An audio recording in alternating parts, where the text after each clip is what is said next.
Hello and welcome to this episode where we'll be demonstrating a new and novel approach to spinal anesthesia. We are describing this approach more specifically for patients who are positioned in the lateral position. Additionally, for a lumbar puncture and even for a spinal anesthetic, the patient's position in the lateral recumbent position, which is also called as the fetal position. The image shows a volunteer who is placed in the lateral recumbent position, as well as the image below is a radiological image of a lateral view of his lumbar spine. The blue arrow in the image indicates the entire length of the spinous process of the lumbar vertebra of this patient, and the solid blue lines here denote the space in between the spinous process.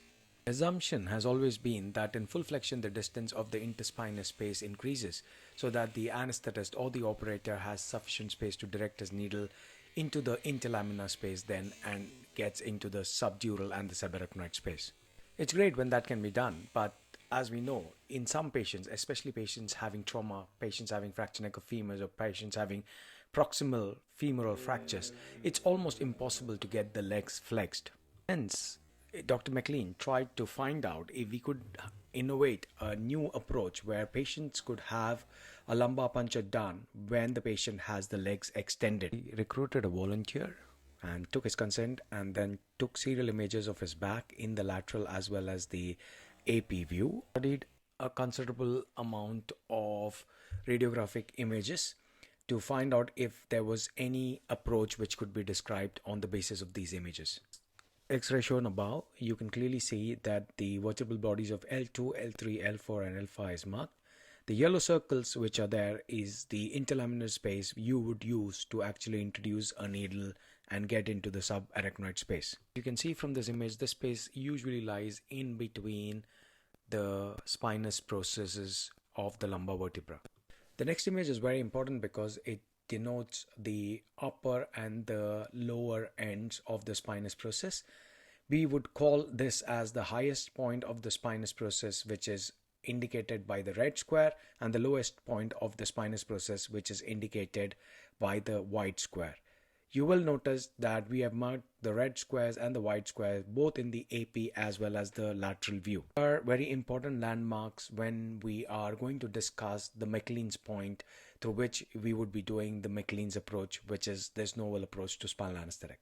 A photograph of the lumbar spine is also used to depict the interlaminar spaces we go in to introduce the needle for a spinal anesthetic. The solid black line indicates the spinous process, and the gap in between those two black lines is the interspinous spaces from where we normally introduce our needle to get a lumbar puncture. The orange dot on this image is where the Maclean points lies. That is, it is 0.5 centimeters lateral to what we call as the LPSP, or the lowest point of the spinous process. In the next image, where the spine is slightly tilted to the side, you can clearly see the area which is shaded in yellow with a red dot in the middle, which shows the Maclean's point. You can also observe the space which is present just lateral to the spine, through which you can have access to the interlaminar space and hence into the subdural space. So locating the highest point of the spinous process as well as the lowest point of the spinous process is fairly simple in thin subjects. As you can see in the above images, you can simply run your finger along the spinous process and you can locate the lowest point of the spinous process. Now, while this might be very simple in a patient who is lean and thin, but there could be some patients where this could be quite challenging. In these cases, using an ultrasound to locate the highest point of the spinous process and the lowest point of the spinous process could be quite useful.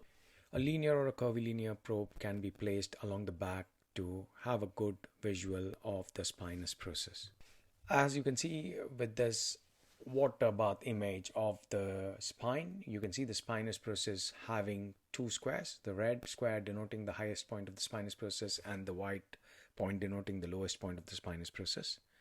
And you could use the ultrasound, you could palpate, and you could mark the spinous process using a marker pen on the back. The next radiological images tells you the importance of these lower point of the spinous process. If you use the Maclean point, which is a point which is 0.5 centimeter lateral to the lowest point of the spinous process, and you draw a line through there as shown in the lateral image of the radiograph there, you can see that there is a direct path subdural space which is shown by the bold yellow line on the radiograph. If you note the transverse image of the spinal cord, the spinal cavity, as well as the vertebral column, at this level, the lamina on both the sides are marked and the spinous process is marked.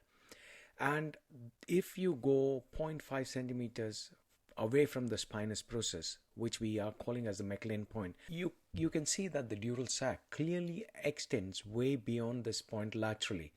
And introducing the needle through the Maclean's point will find the needle going into the dural sac very easily. This is the rationale for using this point in trying to do a lumbar puncture in these patients. The next image also shows you the Maclean's point through which you can get into the subdural space. We will now be showing two live demonstrations of doing a lumbar puncture and spinal anesthetic in a patient who is in the lateral position with the leg extended. Hello, I'm Dr. General Maclean. This is our first case of spinal anesthesia with extended leg. As you see there, the patient lying much comfortably with extended leg. This is one of the patient coming for orthopedic patient coming for distal shattered distal end of the femur. As you see here, what I'm doing is manually palpating the highest and the lowest point of the spinous process, 0.5 centimeter below the LPSP. Insert a needle, that is the Maclean's point. That point, insert a needle perpendicular to the skin. I got a good amount of success with this technique, so that I like to explain in very detailed manner as narrated by Dr. Dheeraj. Maclean's point doesn't lie just below the LPSP, that is 0.5 centimeter below the LPSP. It lies on either side of the LPSP, that is the lower point of spinous process. But when you do it on the dependent side, the CS of pressure is high, so you get a good backflow rather than the non-dependent side. Now you are seeing the good CS of black flow. Then attach your local anesthetic and give the desired amount of local anesthetic. Then as you see there is a next case. It's an obstetric case, spinal anesthesia extended leg, case 2. You can see this is a primary gravida. See, these LSCS patients, it's very difficult to flex them, but when they lie comfortably with extended leg, the patients are much happy. You don't have to get them into the fetal position as you have seen early. Just palpate the pulp of your thumb finger, not with your nails, and then just on the lower point of spinous process, 0.5 centimeter below, go directly perpendicular to the skin. You'll enter into the subarachnoid space, and you get a pop there. Then gradually remove the stellate and see for the good backflow. So this is how it's done. This is how it's very easily done. As you see here, the patient CS of flow is also there, and the patient still lying comfortably with extended leg. That's all, folks. Do like and subscribe my YouTube channel, and I'd like to thank consent being obtained from every patient and all the volunteer, and thanks to Dheeraj, who was very well narrated it. Put your like, subscribe and comment. Thank you.